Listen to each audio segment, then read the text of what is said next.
Hi, everybody. My name is Dr. Jorge Chalan, and welcome you to the Joint Ventures, a sports medicine podcast by Smith+Nephew. I'll be your host today, but I'm joined by Steve Mora and Dr. Heather Linden as well. This episode will focus on how we consider all three soft tissue elements of the knee: ligament, meniscus, and cartilage, and what to do with our patients, okay? So let's start with ACL, Steve. This is probably the surgery that we do the most as sports medicine surgeons. Graft choices. It seems to be that is the thing that we discuss the most now these days at meetings. What is your graft of choice, and when do you choose each of the grafts, and what do you consider to choose those grafts? Well, first of all, we want to have a 9mm graft. I'll just start with that. We want everybody to have a 9mm graft. Not necessarily 11, but 9 is has been shown to be a reliable graft in terms of the thickness or width. So whether it's hamstring, quadriceps, or patellar tendon, 9. That's how I deal with it. So I mostly do bone, patellar tendon, bone, but I have been doing some quadriceps, especially with revisions, or in people that have to who put pressure on their knee often. So we do see that in MMA fighters, especially the ones that tend to be more on the ground, like the jiu-jitsu based fighters. So I will choose a quadriceps, but I'm really careful, and I do talk to the patients about it, and I do explain the reasoning behind it, pros and cons. We have looked at quadriceps versus bone, patellar tendon, bone in terms of in the orthopedic space as far as research. And there has been some work done on comparing actually hamstring versus bone, patellar tendon, bone, and quad. And it's very close, in terms of getting patients back to playing sports. So in terms of like what's the gold standard, I think that can be, that's something that's still arguable. Mm-hmm. And I don't think I can tell a patient with 100% certainty that it's bone, patellar tendon, bone, because we do have great results even with a 9mm quadriceps or hamstring graft. So I look at patient factors. I look at, number one, if the patient is small, such as a small female, and they have a very small patellar tendon, and I don't think I'll be able to get 9mm because it's the third, then I'll talk to them about a quadriceps. But I'm also concerned about the aesthetics because, a scar in the front of the knee on a female especially, I don't think it's very aesthetic, actually. There aren't any shadows in that area. It's just super smooth. So scars in the front of the knee, especially the thigh, to me are not aesthetic. So I do ask the patients about that. If I'm not going to be able to harvest a 9mm graft, let's say they have a small patellar tendon, then I'll talk to them about doing a lateral extra-articular tenodesis to augment. If a patient has already had a ACL and they failed, then quadriceps tendon is going to be my choice. If they are hypermobile type patients, then I will add a lateral extra-articular tenodesis. So it'll be between quadriceps and patellar tendon, but I will sway towards bone, patellar tendon, bone, only because historically it's rock solid.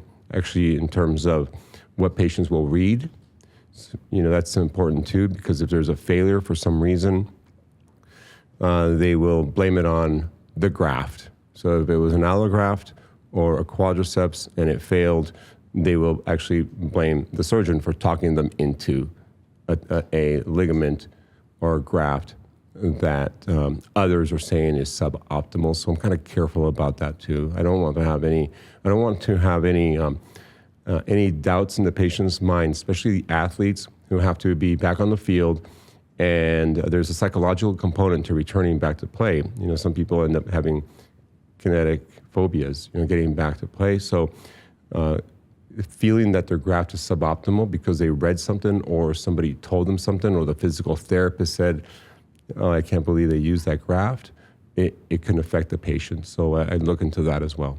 For sure, Steve. And I think you hit it in the nail, right? Not every graft or not any graft is for everybody. You need to tailor that to the patient demographics, to what they want to do, to the how much or how exposed are they to re-tearing again, right?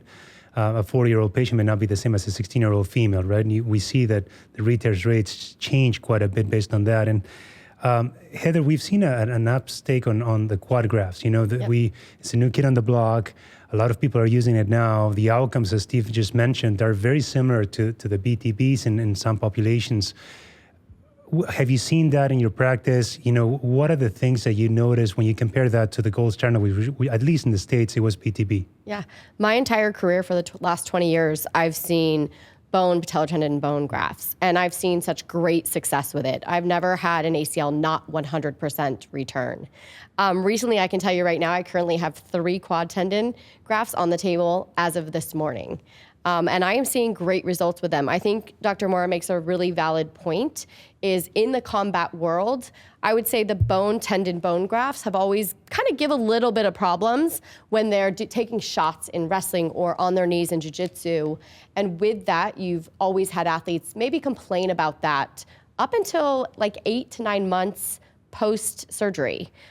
Recently with this new, quad tendon, this big influx that we're seeing, I am definitely not seeing that. So it is starting to win me over, and I definitely was a little, I would say, hesitant when that first started being more of a priority recently. But I can say right now we're seeing really good results. The rehab has been really easy.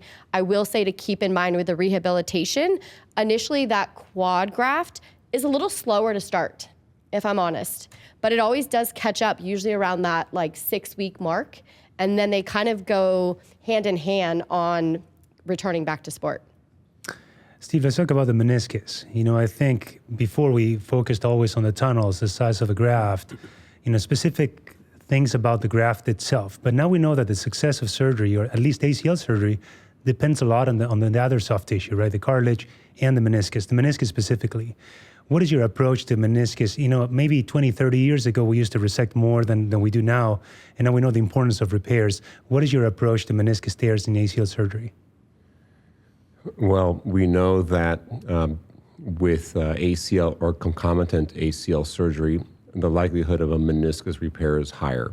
So you can maybe choose to repair something in the white-red zone that maybe you wouldn't have. That's one thing that I do think about when I do these. I do repair a lot of tears. We have great technology and great instrumentation now that allow us to repair a lot more than back when I did my fellowship, where all you had was like darts, So the technology is great. I love repairing root tears of the lateral meniscus. You have to be aware of those. The oblique tears of the posterior horn of the lateral meniscus, we have to be aware. We have to fix them. And now knowing about the importance of root tears in terms of the progression of arthritis, if not repaired, makes it even more pressing to repair them properly, and even now considering centralization with root tears as well, especially if there's extravasation of 3 millimeters or more.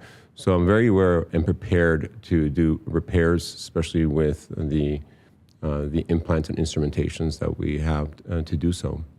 That's a great point. There's those 2 tears that we see more often now that we used to see them before. The lateral meniscus oblique radial tears, as well as the ramp lesions on the medial side. And those are ones that we didn't, we didn't look for as much in the past. And I think one of the main reasons for failure was that we didn't address those. Right now, I had a couple of French surgeons in my OR last week, and they were telling me, anybody can do an ACL, but you can see a true good surgeon when they do a really good job with the meniscus. And I think that's true, right? Anybody can do an ACL these days. But we have so many new tools that we can use to repair our menisci that it's actually the most fun part of the surgery. Well, it's actually very complicated to repair a root, and I'm sorry to interrupt you, but it's really complicated to repair a root and an ACL when you're making bone tunnels. You have to think about the sequence of the drilling, the passing sutures, because you can actually get in trouble with crisscrossing drills with sutures. Yeah, I think it's inherently a difficult part of the case, right? Yeah. Because there's a delimited real estate. For the lateral roots, I tend to bring them to the lateral side, so then you don't have convergence ever because you're completely out of the zone, right? The other point is that with this NovoStitch device on the lateral zone has changed my practice completely, because I know that if you go ipsilaterally with the same portal, anterolateral portal, to repair lateral meniscus tear, you can get into the vascular area, right in the vascular zone on the back of the knee. So I was always concerned about that, and trying to come from the other portal sometimes is not very comfortable.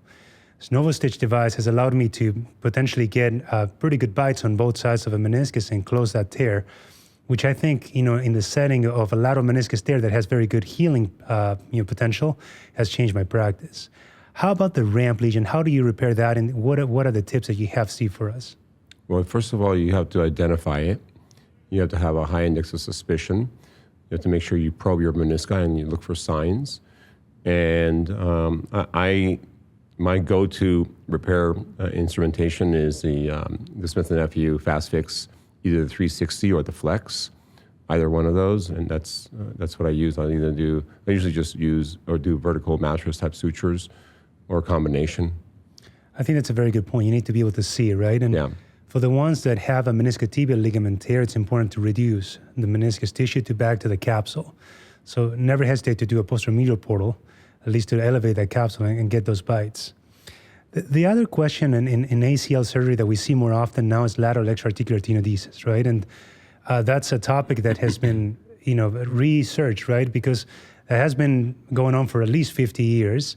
And now we know that based on some randomized trials and new evidence that they can decrease re-tear rates up to 3 times. Have you seen that in your practice? And what specific things do you do with those patients in regards to rotation, maybe weight-bearing restrictions and so forth, you consider when you're treating patients with that tenodesis? Yeah, we're seeing a lot more of those in our professional athletes, especially because you see that increased rotational stability.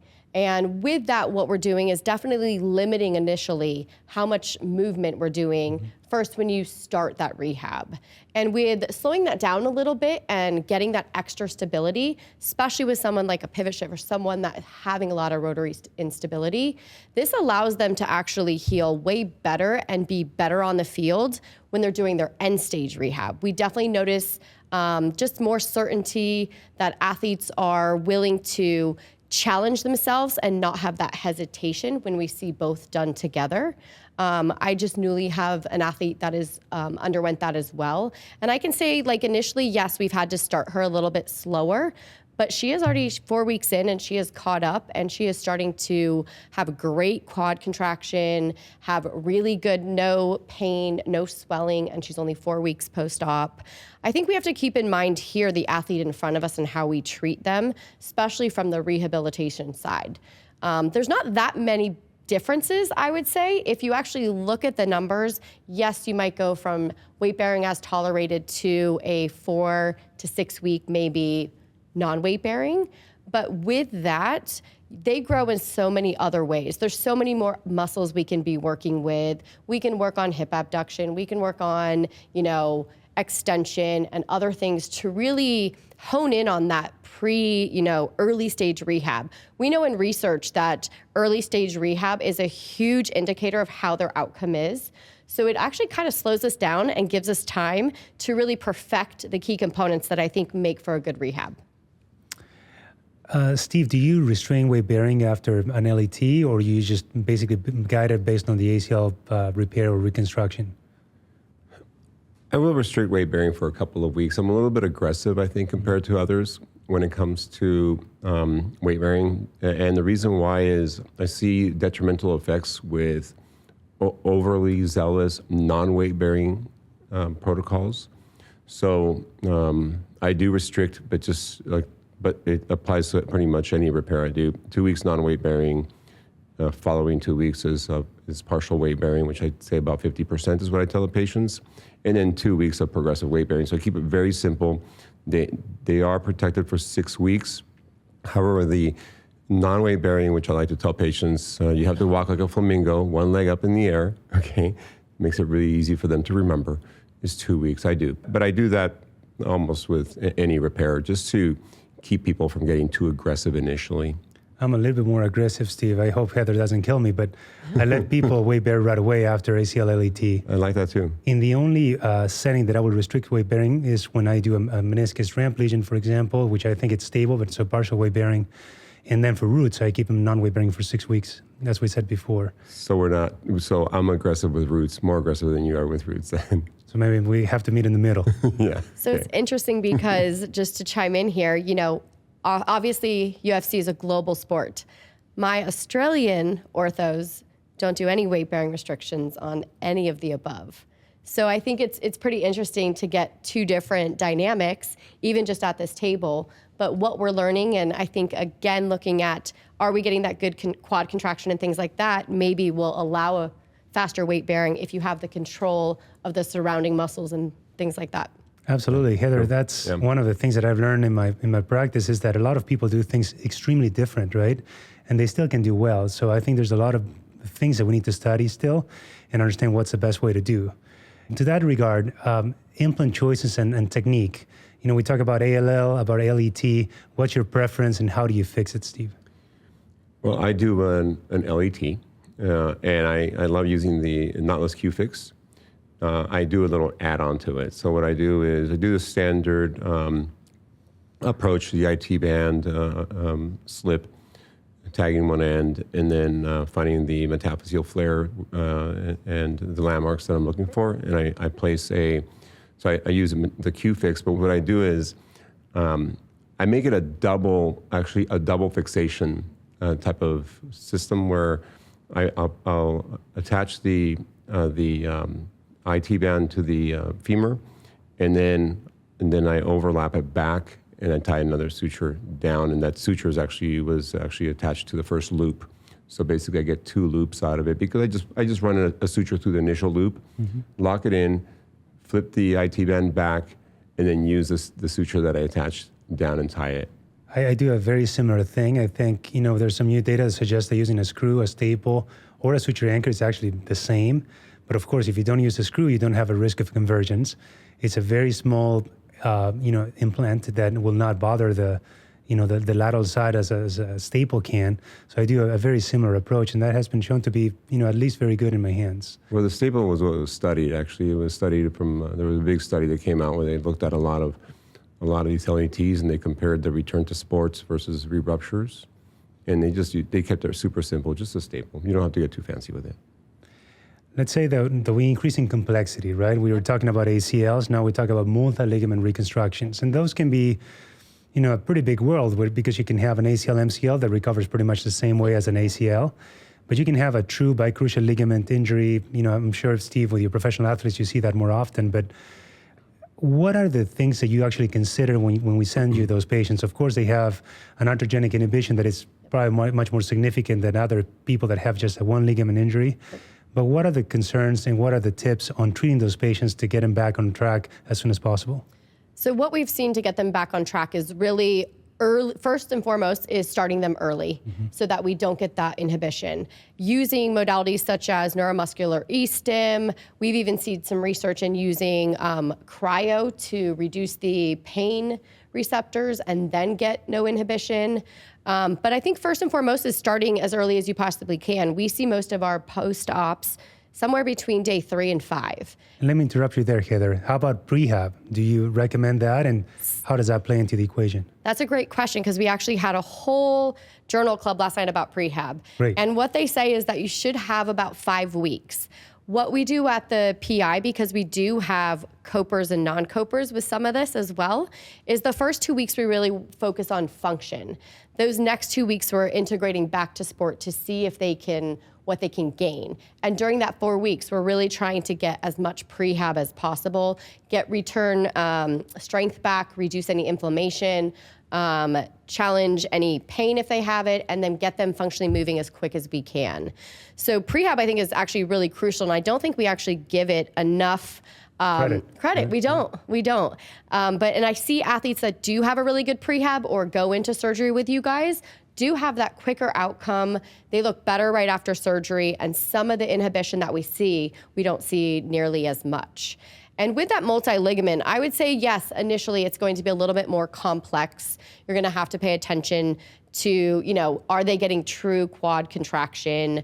Are they limited by swelling? Is the swelling staying out of it, or is it coming back? And I think communication with docs, Dr. Moore and I have had cases we've worked together where reached out, hey, the swelling isn't coming down fast enough. What do we think we need to do? And I think that's also really important, is collaborating with your doctors, because yes, what's in front of us are protocols, but we also have a human, and if someone's maybe sped up or doing a little bit better, you might push them a little faster. If someone's having something that comes up with arthrodesis or some kind of increased swelling, we want to handle that as soon as possible. But in the end, I don't find that these multi-ligaments, they all end up kind of getting back between that 9 and 12 month range, no matter what we are served, I guess. But I think you have to just be intricate, and you're really important to focus on the early stage of that rehab. Steve, how about the treatment of menisci in the setting of a multi-ligament injury? Those are surgeries that, of course, take a fair amount of time, right? There's a lot of complexity with tunnel conversions, multiple grafts. How do you, what are your choices in meniscus repairs for those cases? Have you seen anything that you don't see outside multi-ligament injuries? Well, it's a longer surgery. It's more complex. You have to think about it like being in a symphony orchestra. You have to really plan things out carefully. But because we do have instrumentation and implants that are effective, you can actually move through a surgery pretty fast. Mm-hmm. So like a posterolateral corner reconstruction with a root tear and an ACL, it's doable. I mean, when I did my fellowship, we talked about staging procedures a lot. I would stage if I was concerned about soft tissue problems, if the soft tissue envelope was severely damaged and there's a lot of swelling, I'd be a little bit worried about compartment syndrome from too much surgery or something similar. So I think that I can do a single stage procedure if everything else seems to be safe in terms of neurovascular structures, soft tissue envelope. Steve, when I look at the registry data, right, the meniscus repair surgeries are increasing by a fair amount, by almost like 40%. But still, meniscectomy is one of the main surgeries that we perform. What do you think that is, and how do we tell, the community surgeon or somebody that's not as used to doing surgery as you are, of how much, the meniscus contributes to the overall function of it? And it's not just a shock absorber, right? We know now that it's stability, it provides a lot of the cartilage health that the cartilage has moving forward. So what are the things that you consider? Let's say you're in front of a community guy, what would you tell him about the meniscus and how to handle that?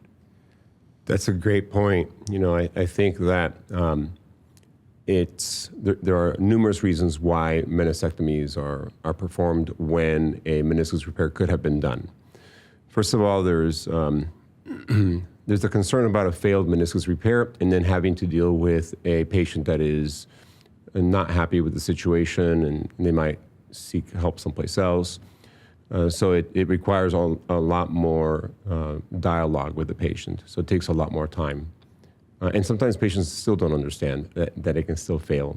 So when I think in the community, if something is questionable, people do a partial meniscectomy. I have seen surgeons change their attitude towards root tears because of education on how to identify them, and then having people get taught how to repair them. They're not that hard to repair, actually, with the right instrumentation. They're actually fun to repair, and we make a huge difference in people's outcome when it gets repaired. So when you explain that to a surgeon, if a surgeon's in front of me and you say, look, this patient is going to end up with an arthritic knee in 3 to 5 years, it's quite severe and they'll need a knee replacement. This is an opportunity right now at this moment to make a big difference in their life. And that patient might just be, maybe a 49-year-old and 52, 53 is still kind of young for a knee replacement, but that's what happens to these patients. So I think if you explain to them the likelihood of progression towards arthritis, and educate people on how to identify, for example, root tears, ramp tears. Certain tears are a little bit more complex, but it's awareness. It's just going to come down to awareness. And that's a good point. And I think, in medicine, there's not a lot of things that we know about that can change the natural history of the disease, right? There's not a lot of interventions that we do in modern medicine that can actually change that dramatically. And meniscus repair is one of those. It is. Where you can say, if I can repair your meniscus, even if it lasts 20, 25 years, you might not end up with a knee replacement in 3 or 5. So I think education, as you said before, awareness, and the tools that we have right now, using a fast fix flex, anybody can do, right? It's very easy to do. It's readily available everywhere. There's the one for the top, one for the bottom, the reverse, the normal curve. You can bend it, access multiple places. It's different than before when you had to make another incision. You had, you needed two different qualified people to be able to help you out in the OR. So having all these tools certainly helps, accomplish the goal, even if you don't have much help that know what they're doing, right? So I think the technology has changed the way that we practice as well and enabled us to do things that we were not able to do in the past. Same thing with roots. We have very small guides that allows you to slide it below the condyle. And in that way, we can repair these roots that was very difficult to do with an ACL guide. Something was not specific to this. So I think that has helped. Talking again about roots, since you've mentioned this already, Steve, centralization is potentially the new kid on the block for meniscus tears and for root tears and transplants as well, right? We know now that, we're very good at repairing roots, but we're not very good at keeping the meniscus in the joint, right? And sometimes even after a root repair that is successful and that we can see on MRI, you see 3-4 millimeters of extrusion of that meniscus. Maybe a plastic deformation, maybe a suboptimal technique on controlling that extrusion, right? We talk about centralization. Do you do that? How often? And what are your indications for that? Yes, it's a new kid on the block, and the technique is, I think, is still being determined as which one is going to be the best. The problem is that oftentimes the meniscus is extruded, and even when we're doing a good repair, it's really not, it doesn't help the extrusion. We also see cases, I see cases, and this is where I do centralization, is what I call a pre-tear, a pre-root tear. I see a lot of these are 51-year-olds. They come in, they already have they have maybe a cleavage tear of the posterior horn medial meniscus. I probe the root, it feels a little, not perfect, and they have extrusion. I think those are good patients to do it on. You have to just talk to the patient before and let them know. I've done them with a small incision, incision that allows me to tie the sutures down as I go through the coronary ligament. I have not placed anchors into the condyle, into the articular cartilage. That has been described already recently. But I think that I'm not doing them on everybody yet. I still have confidence in my repair, but I'm also not doing MRIs right afterwards, which is how you discover that the extrusion still exists, really. It's when you see that. But it's something that I'm exploring to figure out who is the right patient to do it on. And I think it's going to be the patient that has 5 millimeters of extrusion, the ones that have significant extrusion, because those are very hard to get back. Even when you have great suture fixation on the root, you're pulling really hard. That meniscus doesn't move too much. So it's going to be patients that have significant extrusion. That's what I'm going to be focusing on. I changed a little bit. I used to put a stitch, a mattress stitch on the meniscus between the anterior 2/3 and the posterior 1/3 with a tunnel.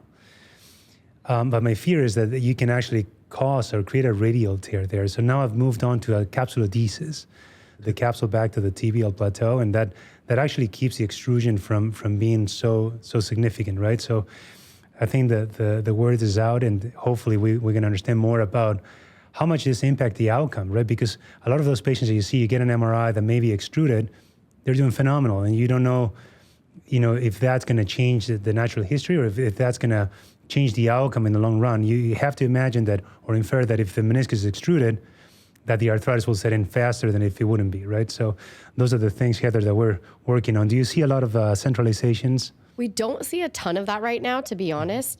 I was actually just going to ask you if you allow them to weight bear, or typically I know this with those, we see about a 4-week non-weight bearing, and less than 90 degrees of flexion. Do you keep that on yours, or do you? I do. Okay. For all roots and radial tears, I keep them non-weight bearing for 6 weeks, and I limit motion to 90 degrees of flexion for the first 4 weeks. You won't see too many, Heather, because it's a different population. It's a 50-plus-year-old. Yeah. You're not seeing We're not seeing any of those at the moment, yeah. Oh, good for you.